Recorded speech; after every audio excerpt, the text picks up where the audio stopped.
True Gamer here, and I'm back with another episode. Okay, first up, the death and return of Superman. And this is what the front looks like on the box. And this is the back. The cartridge alone would cost you a bomb. So this is what you would have received back in them days. And the back will kind of solidify that you do have a genuine copy of the game when you see the Nintendo engravement there and these kind of writing text of terms or, you know, information about what not and what to do. And yeah, this is the front, but I always advise to open these up just to make sure you have the traditional copy of the game. So if you do have the box and also the instructions, you'll be laughing all the way to the bank. As you see, I have all of its paperwork, and inside is a wonderful, colourful looking manual with some comic book illustrations printed inside. For some strange reason, the Megadrive version has generated a lot more value over time, but the Super Nintendo version is no slouch. And this was released in 1994 with a host of developers, which are the legendary Blizzard Entertainment, Sunsoft, Sun Corporation, and Sunsoft were the publishers. Master of Darkness, a Sega Master System hidden gem. And just to get the cartridge alone will put a dent in the average man's pocket. And this is my traditional copy, all battered and bruised. And unfortunately, the value has decreased slightly for me because this one got away, so I had to send out a search warrant. But with the box and instructions, it will boost this price tremendously. And if you're a fan of Shinobi on the Master System, you will gravitate towards this with ease. And this was released in 1992. Sims Corporation Limited was the developers, and Sega and Tectoy and Sims Corporation Limited was the publishers. Prince of Persia on the Super Famicom, the first of a 3-part sequel. The reboot for me was always my favourite in the series, and that was on the PS3, but it's always nice to have an original copy. This is a Japanese version which was released in 1992, and I'll show you what the cartridge looked like. Unfortunately, that elusive manual is MIA, so my manual hunt for that is never over. And it's very rare to have one of these plastic bag cartridge protectors. And this looks like the original plastic protector you would have got back in the glory days. So this is Prince of Persia on the Super Famicom. And this is my Japanese version, which was released in 1992. Masaya was the developer, Ubisoft were the publishers, and this is a very costly commodity. Who remembers playing these 3D handhelds back in the glory days? Here is a recent hidden gem, Code of Princess EX, the remake to the Nintendo 3DS version, which the Nintendo 3DS version holds a ridiculous price tag, so you're better off trying to scoop it up on the Nintendo Switch like I have done. But even the Switch version isn't cheap. I managed to obtain a freshly sealed copy just to enter that special club. Released 2018 on the Switch, that would be 6 years after the original version on the 3DS. Studio Seizansen and Nicholas were the developers, and I've probably butchered both their names in more ways than one. But yeah, they were the developers, and single-handedly Nicholas was the publishers, and I have to say this game is absolutely brilliant.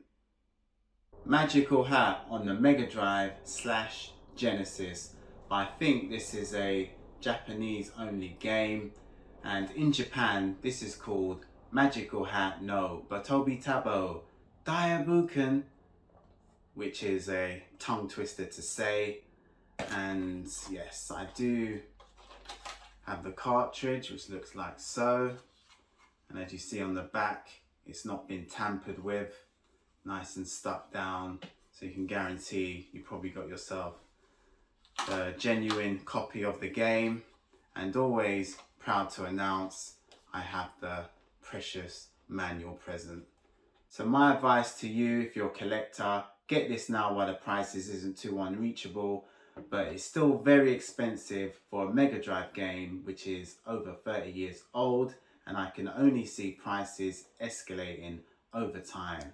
Now in my opinion, this is one of the greatest platform games ever made, and I would put my magical hat on that. And this was released in 1990. Vic Tokai were the developers and Sega were the publishers. Now this game is legendary and I highly recommend it. Magical hat. Bayonetta 2 on the Nintendo Wii U. Now this has many different variants, but this is how you know you have the valuable version. It will have a circular label at the top corner of the case, and it will say bonus Bayonetta written in text inside of the circular label. And what that does, it will indicate that you have 2 discs inside, which will be Bayonetta 1 and Bayonetta 2. Try to get yourself a sealed copy so you can double up its worth. Now Platinum Games were the developers, and it was published by Nintendo, and it was released in 2014. Disruptor on the PS1. Now as you see my copy, I have a box protector, so I'm not going to bother get it out right now. You got to wait for a retro circle for that one. But yeah, this is a first-person shooter developed by Insomniac Games, which they are most famous for the Spider-Man franchise on the PlayStation. Now I think Disruptor was their first, it was the first title that Insomniac Games worked on. So that in itself would make this a very sought after title. And Universal Interactive Studios and Interplay Productions were the publishers, and this was released in 1996. Gaiares on the Sega Megadrive / Genesis. And all I have to say is, take me down to Shermop City where the grass is green and the sprites are pretty. Oh, won't you please take me home? For those that don't know, Guns N' Roses. Okay, back to the video. So this is one of the top shooters on the system. So if you're a fan of bullet hell shooters, this game will satisfy your needs. And this is what the cartridge looks like so. Gaiares in big bold writing there, and manuals are included. And this was released in 1990. Telenet Japan and Renovation Games were the developers, and both of them joined together and took on publishing duties. Gaiares. Now this one shocked me. Fist of the North Star, Ken's Rage 2. Now the European version for some reason has kept its value and then some. So it's worth forking out for this because I can only see it rising in price as the years go by. And this is what the disc would look like, and they have included my precious manual. So Fist of the North Star, Ken's Rage 2, released in 2012. Koei was the developers, and it was published by Tecmo Koei.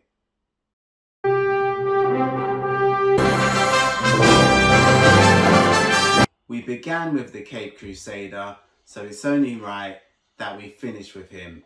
Superman on the N64, massively overpriced for what the game is.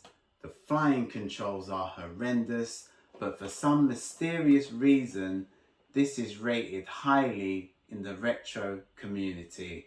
I put it down to it must be a low print run, which has resulted to the cartridge being so rare. It can't be the quality of the gameplay, because the gameplay is absolutely awful.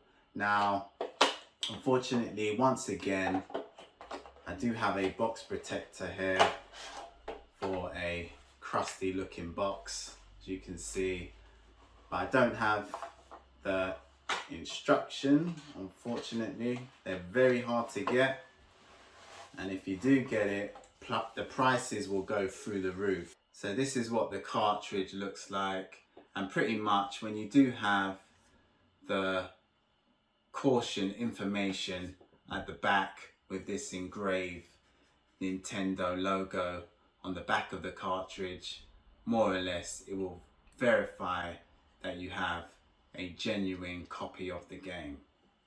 This was released in 1999. Titus Interactive SA was the developers, and they were also the publishers. Superman on the N64. So that just rounds up the video. Now, some of these games are worth every penny, and some ain't worth a penny at all, but they still manage to sneak into that expensive department. Okay guys, if you like the video, give me a thumbs up. Even better, subscribe. Till next time, see ya.